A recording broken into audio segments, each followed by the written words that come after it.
Olá, estamos abrindo mais uma edição do nosso painel regional Debates. Diariamente, a partir da 1h30 da tarde, você acompanha, confere conosco, né?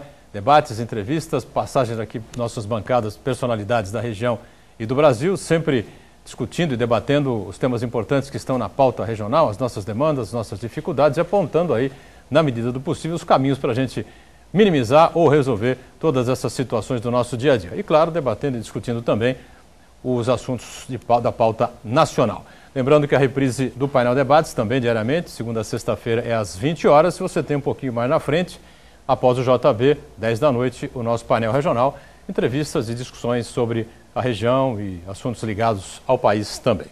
Nesta edição do painel regional Debates, espaço aberto para a gente discutir o IR, o Imposto de Renda, a declaração do Imposto de Renda 2014, o exercício 2013, evidentemente, que está quase estourando o prazo, né? Temos mais alguns dias aí para que você que ainda não entregou, que não declarou, né, faça isso para não tomar uma multinha após o período da data limite de 30 de abril. Para falar muito a respeito desse tema, conversar com a gente sobre isso, está conosco aqui a delegada adjunta da Receita Federal aqui na cidade de Santos, a Amélia Gotardi. Amélia, prazer recebê-la mais uma vez, tudo bem?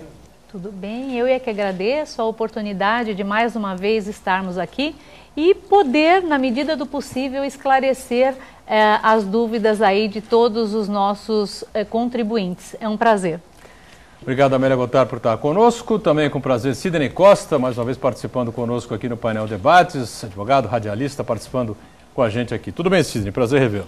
Olá, Boturão, ilustre delegada adjunta, Amélia, e vamos por uma empreitada hoje, Boturão, que eu me coloco no lugar de quem tem dúvidas. Mas, como a pauta me chegou antecipada, eu andei fazendo aquele movimento na rede social natural, inclusive, melhor faz a equipe de produção do programa Painel Regional Debates, e me vieram muitas perguntas. Então, além das minhas dúvidas, quem sabe hoje eu tiro de alguns que lá contribuíram para a gente deixar esse programa ser de utilidade pública de forma completa.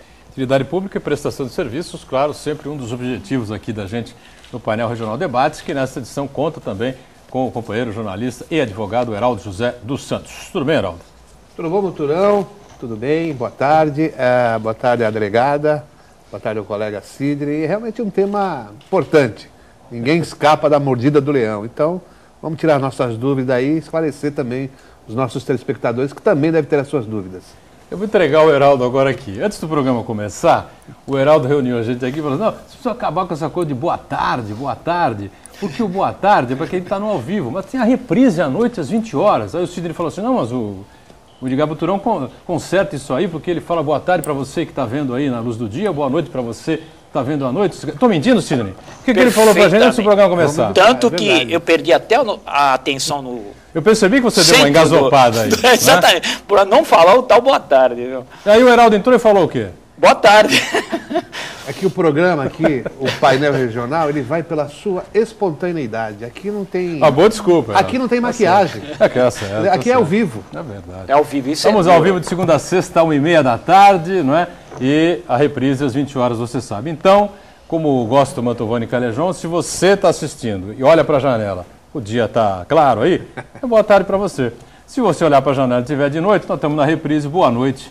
Um abraço para você. O que interessa é que você está conosco acompanhando aí informações importantes, né, e tirando suas dúvidas nesta edição a respeito da declaração do IR 2014, referente ao exercício 2013, que o prazo está acabando, hein? Dia 30, semana que vem, portanto. E passa aqui o Gustavo, mais uma vez, informação importante. Estamos em 4.700 curtidas pelo facebook.com/painel regional. A gente sempre agradece a você que acompanha a gente pelas redes sociais também. E o telefone sempre o 3014-5281. Ligue para cá, tire aí as suas dúvidas, faça o seu comentário. O tema é hoje relacionado ao imposto de renda, né? O leão que abocanha a nossa rendinha, né? De todos os anos, sem dúvida nenhuma. Depois a Amélia vai dizer se eu estou exagerando nisso ou não. Você pode acompanhar online também o nosso painel regional Debates pelo site da TV Santa Cecília, o Santa Portal, clicando lá no ícone painel regional. E o programa encerrado, ele vai para o YouTube. Você rever, né, os trechos mais interessantes ou o programa por inteiro, se assim desejar. A gente destaca, como sempre, né, os nossos parceiros aqui do dia a dia. Jornal Diário do Litoral, DL, circula aqui pela cidade de Santos, por toda a região metropolitana. Deixa eu centralizar um pouquinho mais aqui, né? E com esta manchete, retirado o projeto de passarelas aéreas em Santos. Isso foi uma decisão do prefeito, retirou da pauta da Câmara esse projeto, que deve voltar aí depois, juntamente com outros projetos ligados aí uma nova revisão do plano diretor do município aqui da cidade de Santos. Eu passo aqui a Amélia 3 exemplares, ela me ajuda aqui a distribuir ao Sidney e ao Heraldo também. E aproveito na sequência para destacar o jornal Gazeta de São Paulo, também do mesmo grupo do Diário do Litoral, o Gazeta que circula na Grande São Paulo, ABCD, mais de 135 cidades aí pelo estado, com a manchete: rodovias federais têm 136 mortes no feriado, né? Sem dúvida é um exagero. O balanço da Polícia Rodoviária Federal, rodovias federais do país registram 2.700 acidentes e 1.500 pessoas feridas, né? A gente lamenta profundamente também que isso ainda ocorra, né, nessa frequência tão grande e tantas vítimas, né, acabem acontecendo nesses feriadões aí pelo Brasil afora. A Amélia me ajuda aqui também a passar o Gazeta de São Paulo ao Sidney e ao Heraldo José. Bom, começando aqui com o que estamos propostos, né, Amélia? Novidades para este ano importantes que você... Antes da gente falar das novidades, né? Como é que está aí o índice de entrega de imposto de renda aqui na região? Está dentro da normalidade, do prazo? A gente se acostumou a dizer que o brasileiro deixa tudo para o final, para a última hora, e as coisas me parecem que são mais ou menos por aí mesmo, né? E mais ou menos é o cenário que se afigura também para este ano. Hoje o número, dentro da expectativa que temos, nós temos aqui na Delegacia de Santos a expectativa de receber 370 mil declarações. Destas, até o momento, 52% em média aí foram entregues. Então, na realidade, ainda há muitos contribuintes deixando agora aí para a última semana. Na realidade, temos aí uma semana pela frente. Uma semana, é verdade. E os contribuintes deixando. A Receita prima por focar e direcionar todos os recursos, especialmente os tecnológicos, mas também os de pessoas, para, neste momento, atender da melhor forma possível o contribuinte. E então, na realidade, não se vislumbra que tenhamos problema na transmissão, enfim, nenhum problema desse tipo. Mas é sempre bom alertar que o contribuinte hoje, ele dispõe de muitas ferramentas de auxílio mesmo junto à Receita Federal, no site da Receita Federal, a busca de informações, inclusive, através de perguntas enviadas diretamente à Receita Federal e que são respondidas.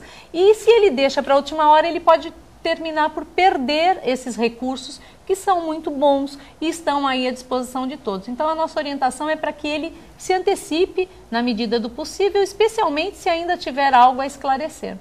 Bom, só para esclarecer, né, aproveitando o seu gancho, a Receita Federal de Santos deve receber 370 mil declarações de santistas apenas, de toda a região metropolitana. Como é isso? Na realidade, a nossa delegacia, ela tem uma área que circunscriciona de Barra do Turvo, lá no Vale do Ribeira, até o município de Bertioga. Então, nós atendemos, a Delegacia de Santos atende a 24 municípios. Desses 24 municípios é que se espera, então, a entrega de 370 mil declarações.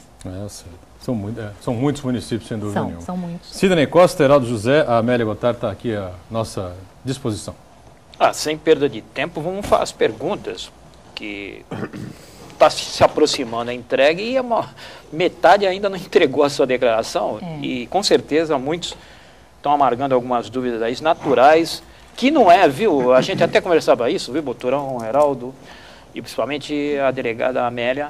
A gente comentava isso, já não há mais essa imagem da Delegacia da Receita, como bem lembrou o Heraldo na chamada de início, de um leão ganancioso para abocanhar. A Receita vem fazendo um trabalho de utilidade pública, de prestação de serviço, comparecendo muito na mídia, explicando, tirando dúvida, inclusive no seu site tem lá uma faixa de perguntas enormes, frequentes, mas ainda assim foge, uma delas que foge a recorrência das dúvidas, a gente conversava isso até pelas redes sociais, e eu vinha aparelhado para cá para ajudar aqueles que de lá socorreram, a doação de imóvel e também de dinheiro, como a gente conversava antes do começo do programa com a delegada.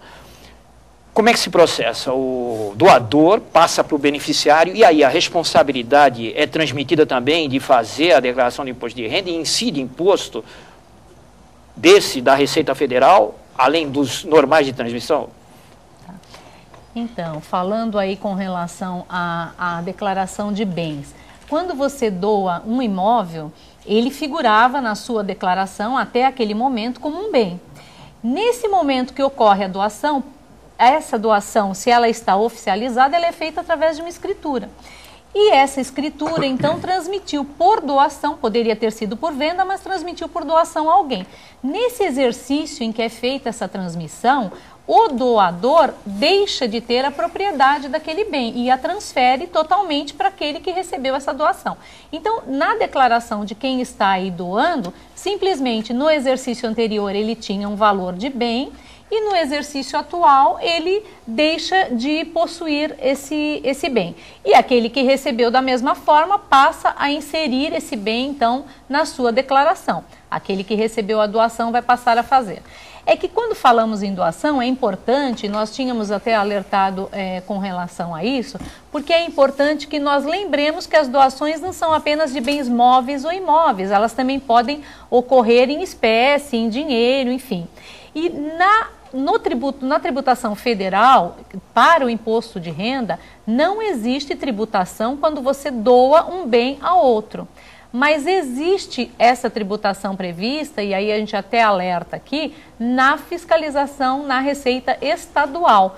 Toda doação na Receita Estadual, ela tem uma tributação, que é o Imposto sobre Transmissão de Causa-Mortes e doações. Então, isso já paga na hora? Isso é um tributo... Não. Então, depende do valor. Eu tenho 50 mil reais, faz uma doação de 50 mil reais para o filho. Exatamente. Uma transferência bancária. Possivelmente, ela vai incidir na esfera de tributação estadual. Por isso que a gente faz isso aqui apenas como um alerta, porque não é tributação da Receita Federal, mas a legislação estadual, se não me falha a memória, ela limita aí em 48 mil o FESPES. Acima disso, sofre tributação.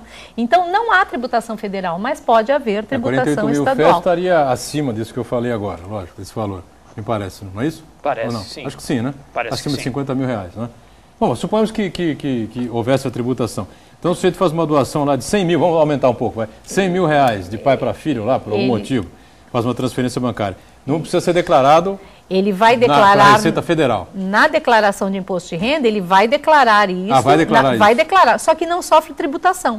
Não há tributação sobre isso. Agora, pode existir a tributação, a depender do valor, na Receita Estadual. Então, é importante sempre frisar isso, porque a pessoa acha que a tributação é só na Receita Federal e não é verdade, né? Do imóvel? Do imóvel, a doação não, porque na realidade a dúvida levantada aqui é se a partir do momento da doação, ele deixa de figurar na declaração de quem doou esse imóvel. Ele vai passar a figurar na declaração de quem recebeu essa doação. Mas é a mesma coisa, incide mais com relação à estadual. Isso, na doação, quando você faz a escritura, já tem o recolhimento concomitante da guia de transmissão aí já paga por doação, paga por ocasião. Aí o cartório já se orienta e cuida disso, porque aí ela é concomitante lá no momento de lavratura da escritura, para fazer a escritura de doação já ao pagamento do tributo estadual. Pois não, Heraldo. A minha dúvida, Amélia, é em relação às despesas médicas. Quanto a limites, se é que existe um limite. Por exemplo, às vezes a pessoa tem aquela despesa ordinária, um plano de saúde, uma coisa ou outra, mas que normalmente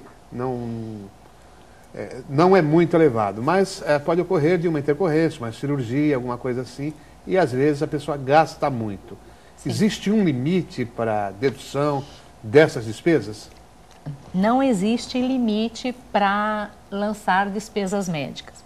Na prática, o que ocorre muito é que a pessoa, por vezes, é chamada a apresentar a documentação que faz jus àquele pagamento. exatamente porque o valor, em geral, vai ser um pouco acima daquilo que a pessoa normalmente utilizava.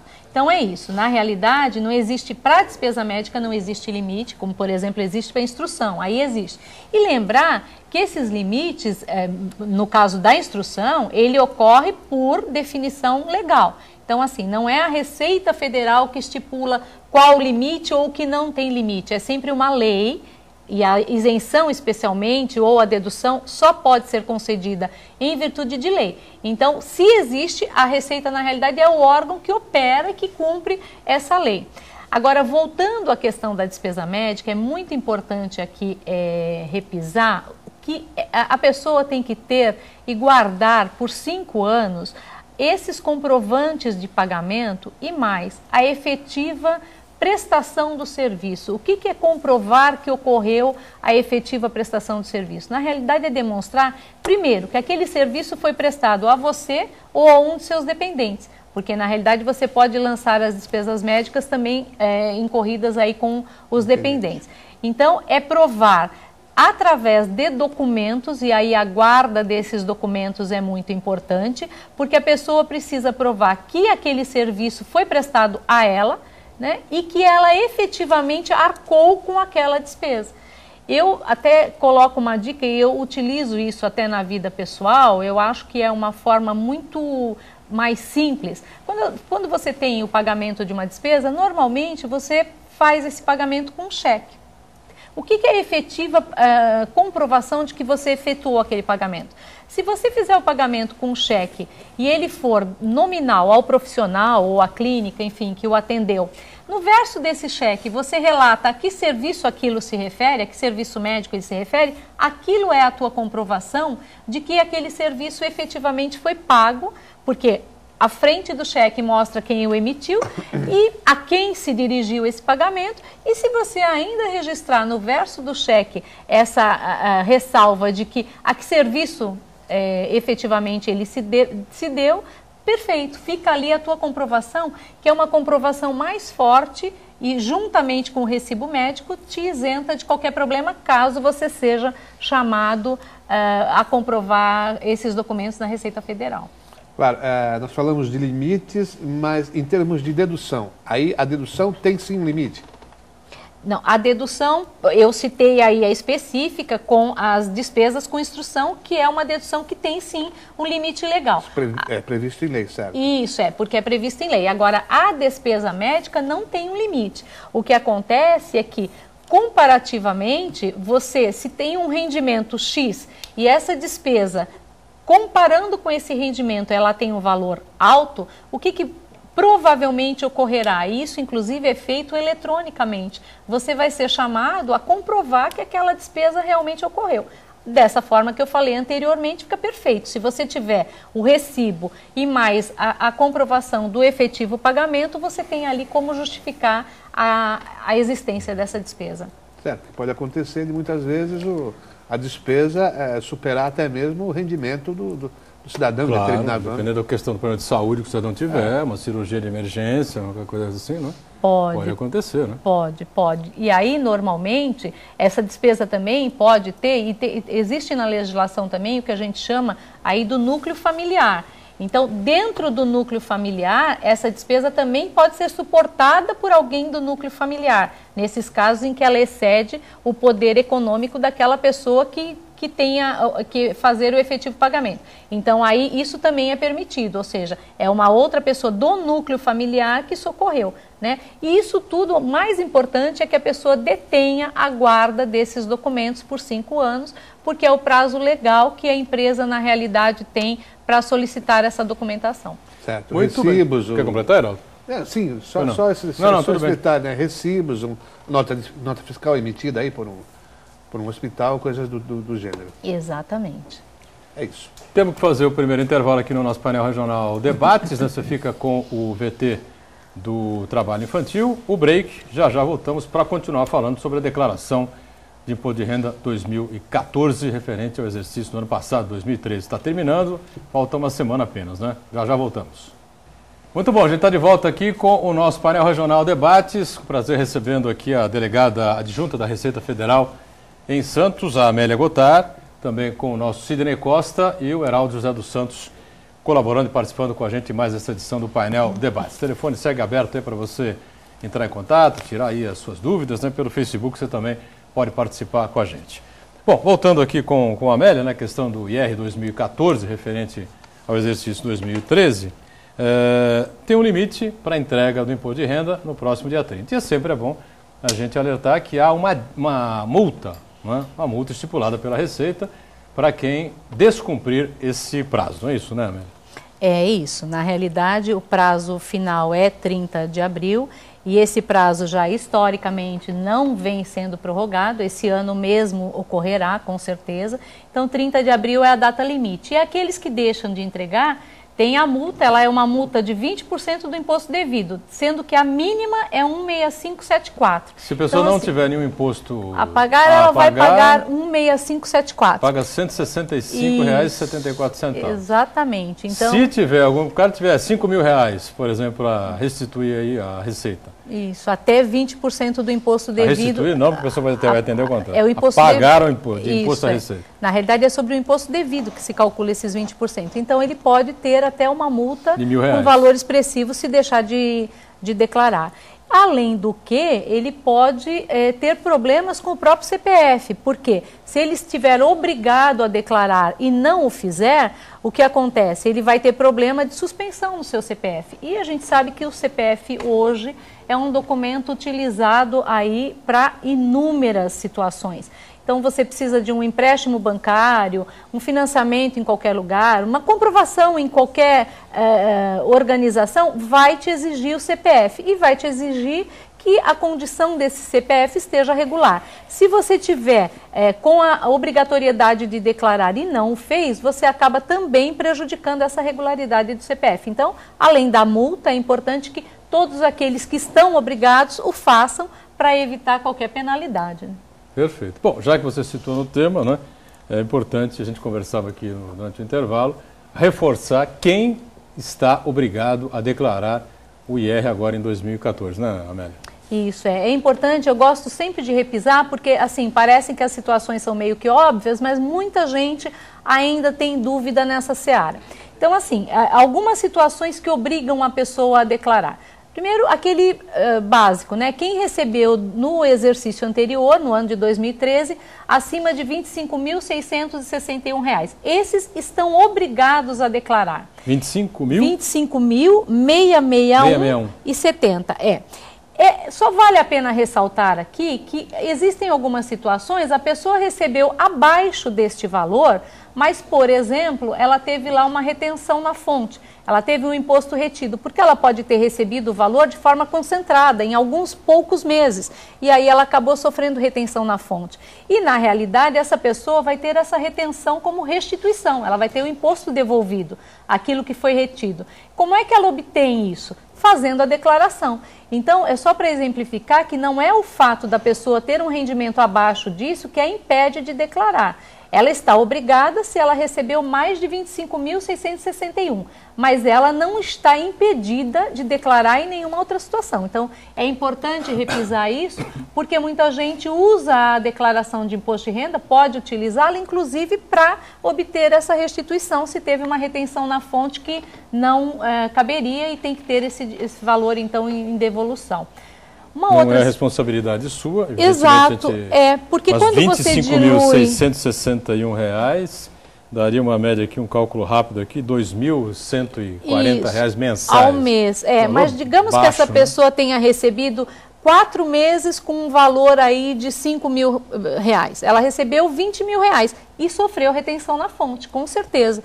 E como o valor é anual para se apurar o imposto agora na declaração de ajuste, veja, essa pessoa recebeu R$20.000, sofreu uma retenção na fonte, mas vai ter essa retenção devolvida na forma de restituição do imposto de renda. Então, essa pessoa é exatamente esse caso que eu digo, ela não está obrigada a declarar, mas se ela o fizer, ela tem a restituição. Então, para ela é conveniente declarar, essa é uma situação conveniente para ela que declare. Uma outra situação que vale a pena também colocar aí como obrigatoriedade, aqueles que receberam rendimentos isentos isentos acima de R$40 mil.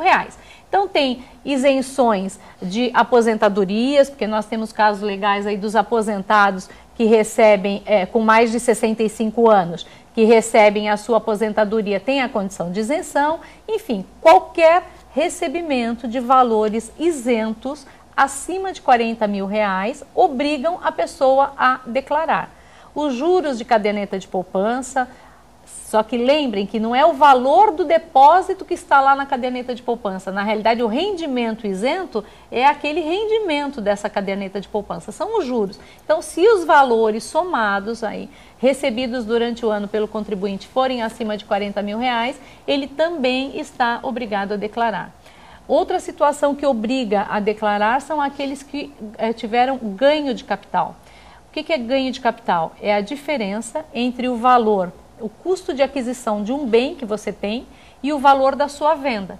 Então, por exemplo, você adquiriu um imóvel por R$100 mil e vendeu esse imóvel por R$300 mil. Você sabe que o lucro imobiliário, né, especialmente aqui na nossa região, tem sido expressivo.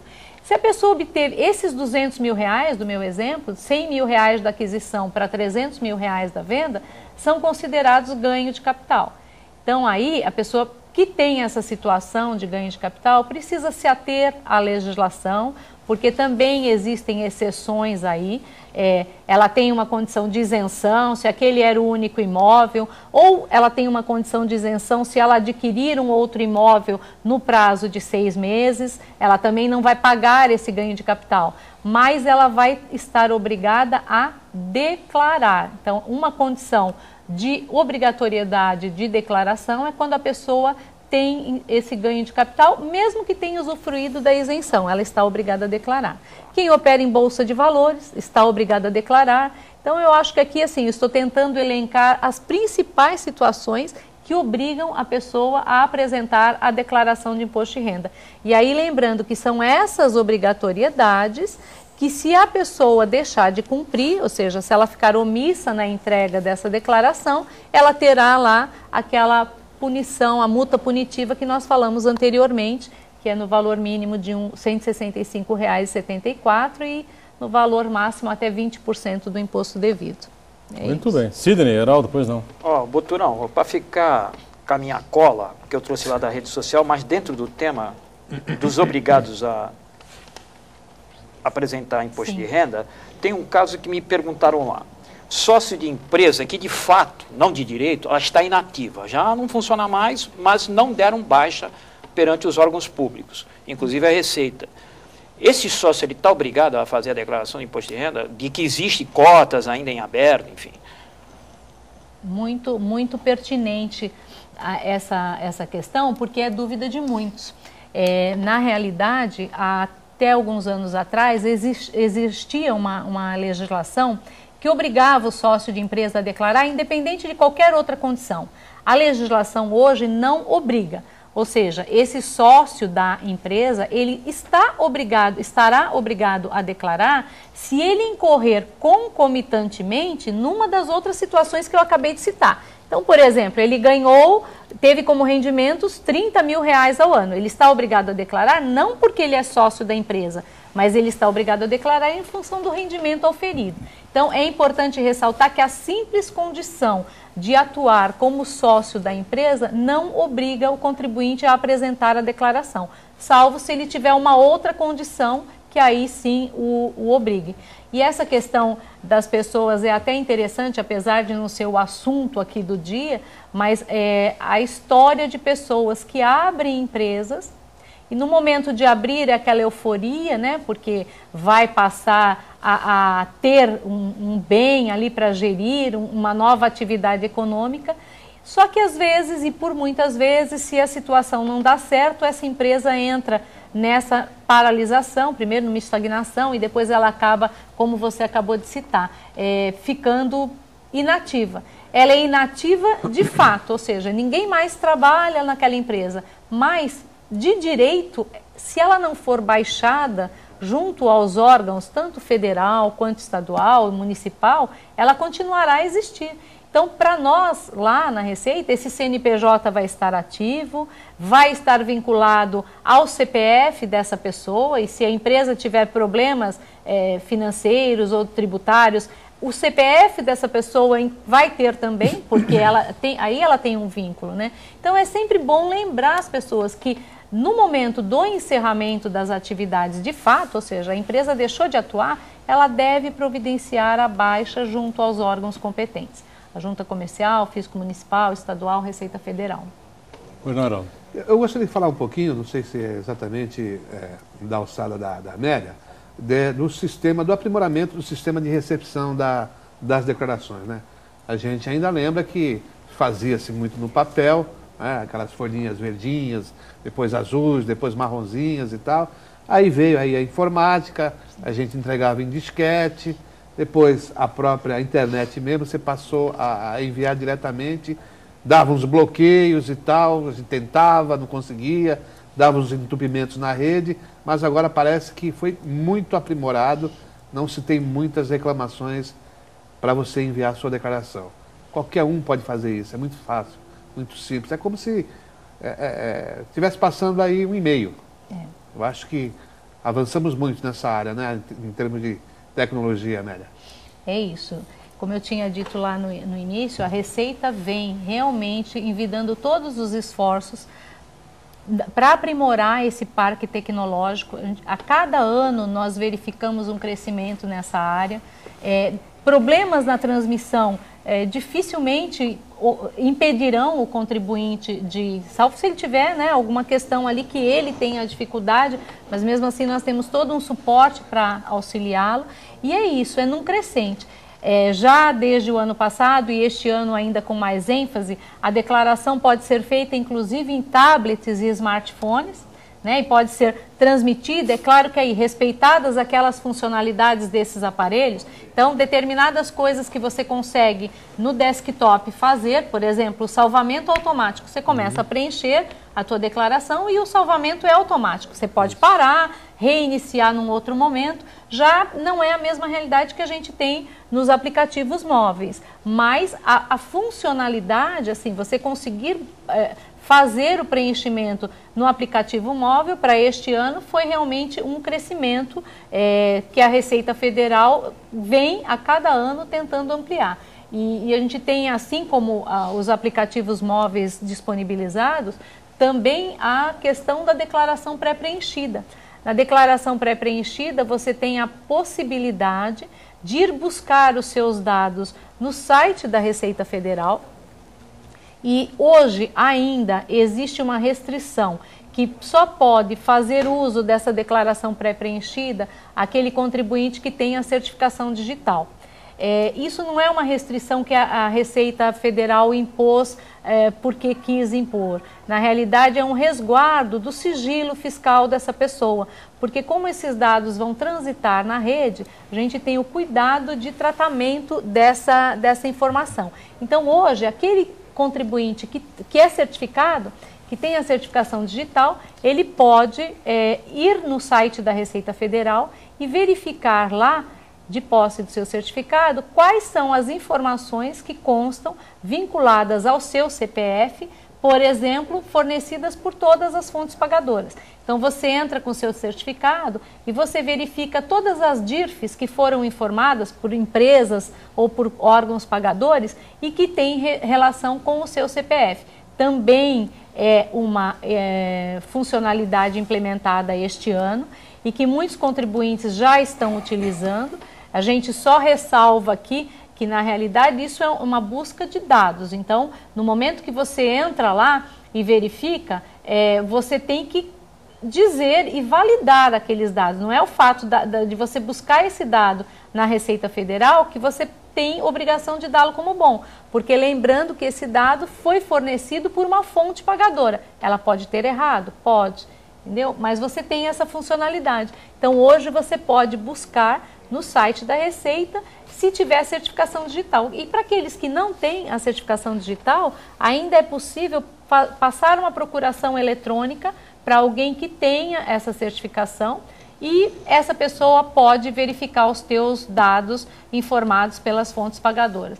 Isso é muito importante porque às vezes as pessoas enviam a declaração e depois esquecem de acompanhar o processamento dessa declaração. Ou seja, se há alguma pendência, se existe alguma informação equivocada, tão importante quanto enviar a declaração é acompanhar o processamento dela. A Amélia falou sobre quem precisa declarar, o que precisa ser declarado. Sempre algumas coisas são consideradas algumas injustiças que se cometem aqui no Brasil, evidentemente que não tem nada a ver com a sua função, você executa o que a legislação determina, né? Mas eu estava pensando aqui, uma pessoa comprou um imóvel, não vamos muito longe, vai, para ficar no plano real, 98, 99, 2000, sei lá. Aí o valor venal do imóvel estava lá, 50 mil reais. A pessoa foi vender o imóvel em 2013. O valor venal está 125 mil reais. Né? Não houve lucro imobiliário nenhum na prática, na verdade. Né? Mas para a Receita houve. Exato. Na realidade, para a legislação houve. Ou para a lei houve. Para a lei houve. Então, esse é o grande... e a gente tenta esclarecer, porque na realidade existe uma lei que define o que é ganho de capital e quais as condições em que ele existe, também as condições de isenção. Então, há condições da pessoa se colocar como isenta frente a esse ganho de capital. Mas é aquilo. Mas só se ela tiver um único imóvel, se ela em 6 meses comprar outro. Sim, nas condições legais. Né? É aquilo que eu reforço aqui. Quer dizer, na realidade, o que nós queremos, o que nós precisaríamos seria a mudança da legislação. Se nós formos por essa seara, nós temos inúmeras situações, né? Na realidade, a tributação é um bolo. O que a sociedade precisa é atuar também discutindo qual é a melhor forma de repartição desse bolo, ou seja, quem é que deve pagar o tributo? Né? Será que os salários realmente são renda? Será que o ganho de capital deve ser entendido como renda? E a tributação das grandes fortunas? Enfim, por aí vai. Mas isso está na seara legislativa. Isso evidentemente que eu estou deixando bem claro aqui, a gente sabe disso, Sidney, Heraldo, você que está em casa, isso não tem nada a ver com a função da Amélia e dos delegados da Receita Federal. Cumpre aquilo que a legislação diz. A legislação é que dá uma baita de uma garfada no contribuinte numa situação dessa. Você está sendo tungado de uma maneira criminosa, porque o cara comprou imóvel em 2000, o valor venal era 50 mil reais, estou supondo aqui. Em 2013, o mesmo apartamento tem um valor venal de 125 mil reais. A prefeitura que foi fazendo as atualizações. E lá, pela legislação, você vai pagar um lucro imobiliário em cima disso. Ou seja, é uma garfada vergonhosa. Então, como diria Vicente Castione, o Brasil é um estado safado. A gente vai para o break e volta já já.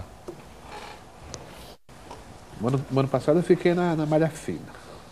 Estamos de volta. Este é o terceiro e último bloco desta edição do Painel Regional Debates, que fala sobre a declaração do Imposto de Renda 2014, exercício 2013, com muito prazer recebendo aqui a Amélia Cottar, que é a delegada adjunta da Receita Federal em Santos, que abrange aí toda a Baixada Santista, não é? Abrange todo o litoral e Vale do Ribeira também, não é, Amélia? Sim, é isso, né? É isso. O nosso Sidney Costa conosco, o Heraldo José dos Santos também, algumas perguntas chegando.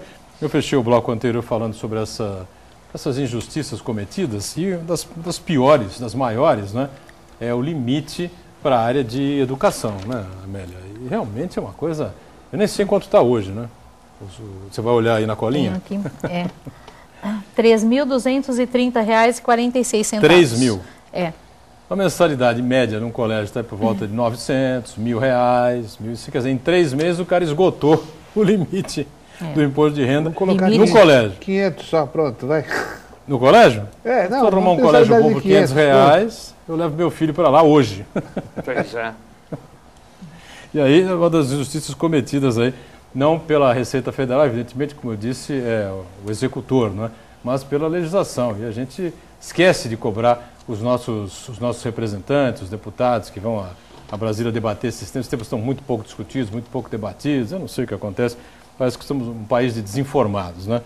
E a sonegação fiscal? O Heraldo fez uma pergunta sobre todas essas facilidades que a Receita coloca agora à disposição das pessoas, né? E há hoje uma dificuldade maior para se sonegar ou não? Veja, o brasileiro é muito criativo, né? É. Para certas coisas.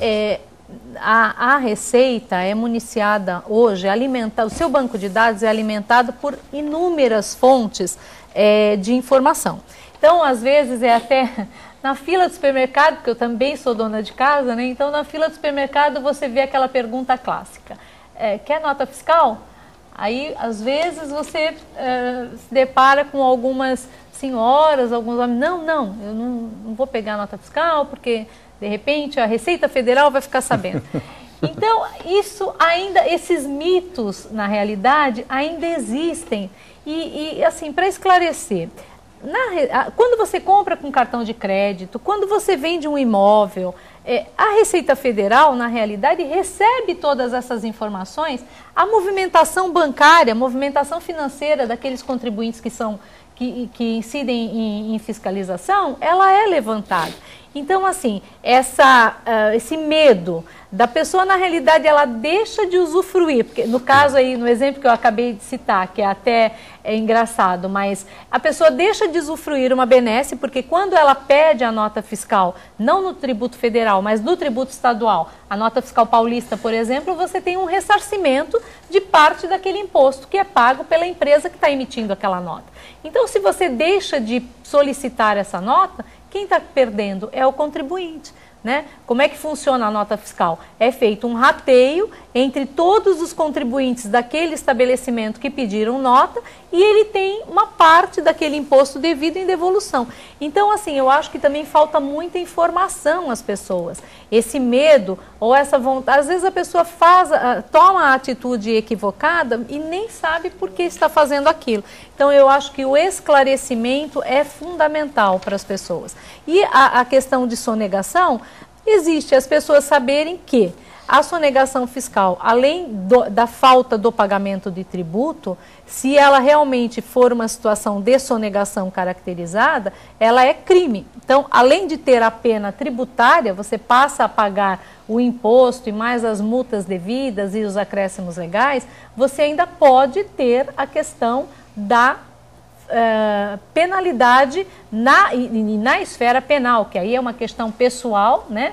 E você responde aquilo como um crime. Então, as pessoas têm que pensar e medir bem e tentar agir da forma mais correta possível.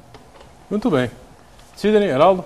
Pois ficando dentro dessas injustiças, eu vou caminhar para o expediente de defesa, que quando você é pego na malha fina, terrível malha fina, que ainda assusta muito o munícipe, o cidadão brasileiro, ele tem aqueles prazos peremptórios que já vem notificado junto com a reclamação que ele recebe.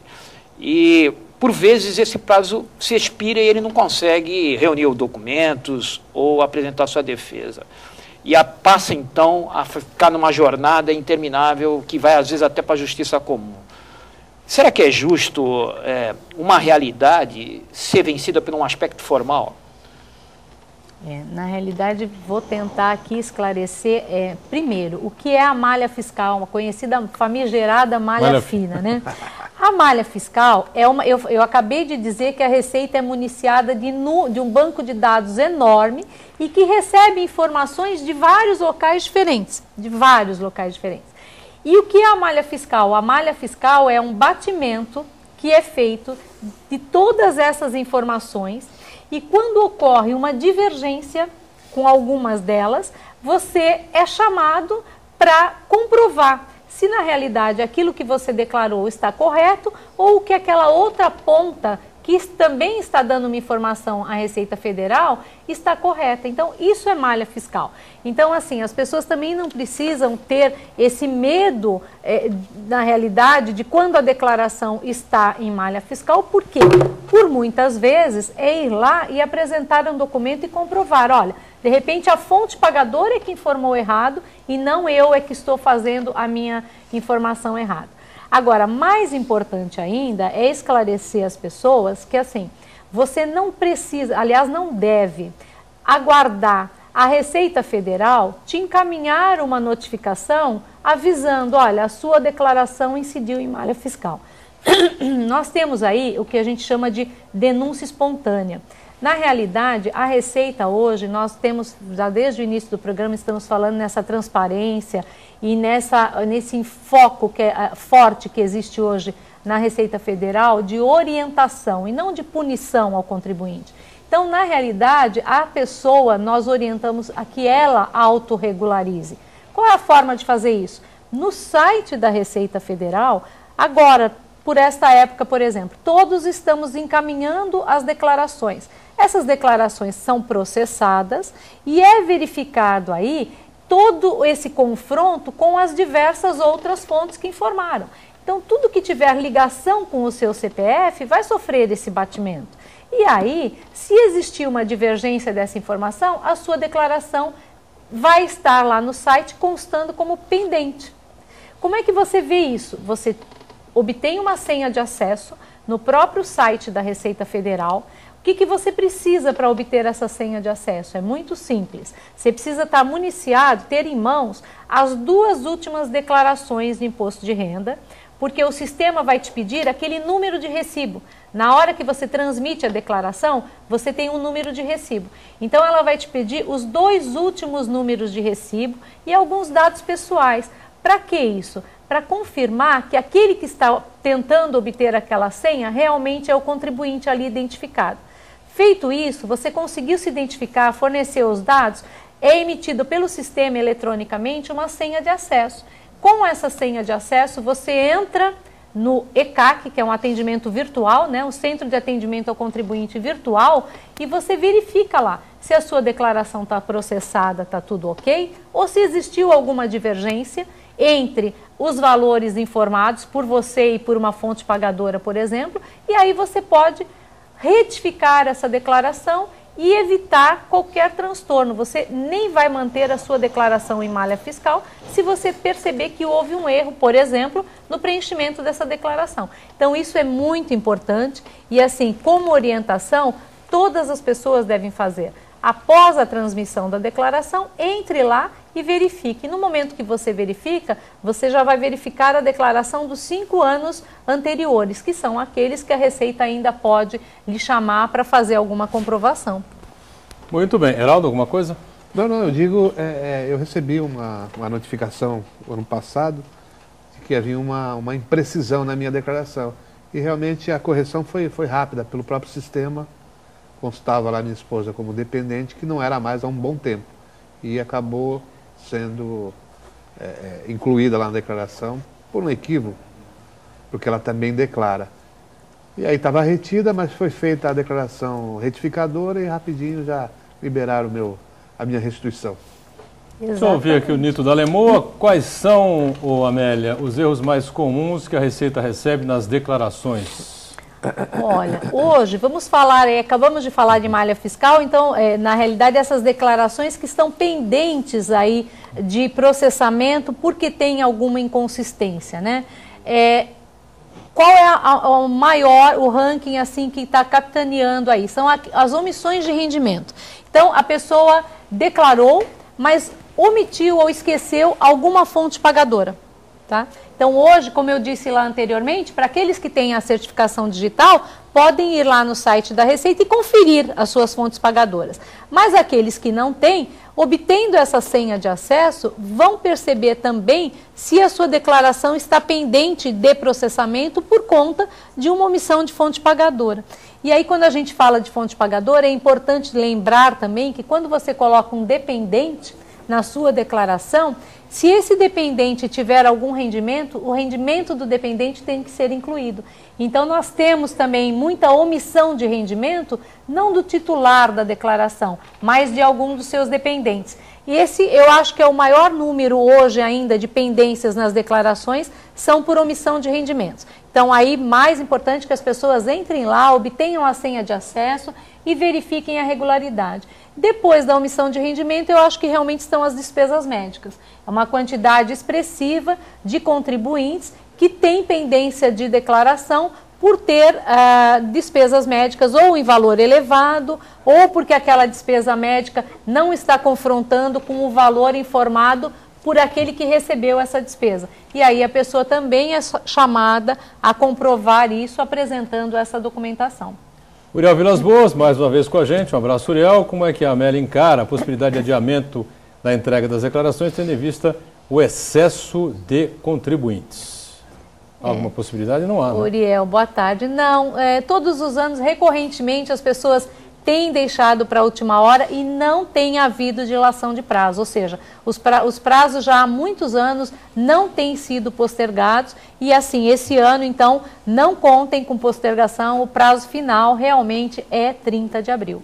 Amélia, antes que a gente chegue ao finalzinho do programa, queria aproveitar para você falar um pouquinho, já falou um programa único e exclusivo, uma vez com a gente sobre esse tema, mas vamos bater rapidamente aí, 3, 4 minutos para a gente fechar, destinação criança, é importante, não? É bem importante. É uma funcionalidade que poucos têm utilizado. Nós reclamamos, falamos aqui por várias vezes durante o programa, pagar tributo. Na realidade, o que o brasileiro reclama não é de pagar o tributo, é como é que esse tributo está sendo utilizado. Se o tributo for pago e nós estivermos satisfeitos com a aplicação desse recurso, realmente eu acho que nós não reclamaríamos de pagar tributo. Então, é isso. Se eu pago tributo e tenho escola, tenho saúde gratuita e de boa qualidade, eu estaria feliz com isso. E aí, nesse caminho, nesse viés, nós temos a possibilidade hoje de exercer cidadania e destinar 3% do imposto devido para aqueles que declaram no modelo completo. A pessoa destina 3% do imposto, ela decide, eu quero que esse imposto seja aplicado com projetos com crianças e adolescentes e escolho ainda mais, para que município eu quero que esse valor seja encaminhado. Então, no próprio programa gerador da declaração, você entra lá no resumo da tua declaração para os que fazem modelo completo e tem destinação diretamente ao ECA, ao Estatuto da Criança e do Adolescente. E os nossos telespectadores podem ter a certeza que essa é uma verba carimbada e a aplicação dele tem trazido, assim, excelentes recursos. Ainda é muito pequena. Nós tivemos o ano passado, fizemos um levantamento aqui da nossa região, Delegacia de Santos, quanto é que poderia ter sido destinado. Esse potencial era de 43 milhões de reais e nós tivemos uma destinação efetiva de apenas 347 mil. Então vejam, os 43 milhões poderiam ter sido aplicados aqui com as nossas crianças e adolescentes e na realidade migraram lá para o Tesouro Nacional, para um caixa único que aí fica em poder de decisão dos orçamentos federais, estaduais e municipais para decidir onde é que esse recurso é aplicado. Então, exerça a cidadania e faça a destinação de parte do seu imposto de renda para ser aplicada aí com as crianças e adolescentes. A Glória, para fechar aqui, da Pompeia, convidados, a nota fiscal paulista, na opinião de vocês, serve para presentear a população com essas pequenas evoluções da compra ou é um método do governo saber o que você compra e quanto você gasta e onde você gasta, enfim. Deixa eu saber, Heraldo, o que você acha disso aí? A nota fiscal paulista. Eu acho que a nota fiscal paulista é transferir e transformar o próprio contribuinte em fiscal do próprio governo. Porque na medida em que você pede, não tem como sonegar, não tem como o comerciante ali sonegar. Você, Ciro? Emitiu a nota, carimbou, fácil buscar a origem. A ilustre delegada adjunta Amélia respondeu essa pergunta.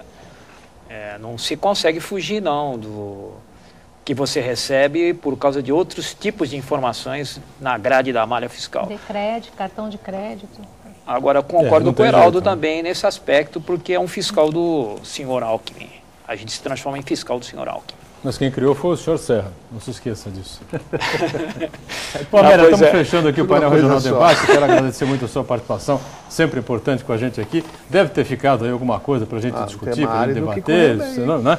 Mas as explicações foram todas muito aprofundadas. Acho que o telespectador teve aí uma riqueza de detalhes, né? Tudo que deve fazer para entregar com facilidade a declaração de IR 2014 referente ao exercício de 2013, o prazo até dia 30, né? Vamos bater nisso. E quem exceder vai ter uma multa de 164. Multa mínima, R$ 165,74. R$ 165,74. Se você não tiver nada a pagar ao imposto de renda. Se tiver, aí você paga 20% sobre até 20% o débito, do imposto devido. Sim. Imposto devido. Complicado. É só separar em 30 minutinhos e pronto, dá para fazer a declaração. Depende de quem for, né? Senão, separar a documentação não é difícil. São 30 horas. Dependendo da pessoa, são 30 horas. Amélia, prazer recebê-la, muito obrigado. Viu? Eu é que agradeço a oportunidade de estar aqui com vocês mais uma vez. Obrigado, Sidney, também que está conosco, ao nosso Geraldo José, você que nos acompanhou. Painel Debates, segunda a sexta, 1h30 da tarde, reprise às 8 da noite. Um pouquinho mais na frente, 10 horas, o Painel Regional. Obrigado, tchau.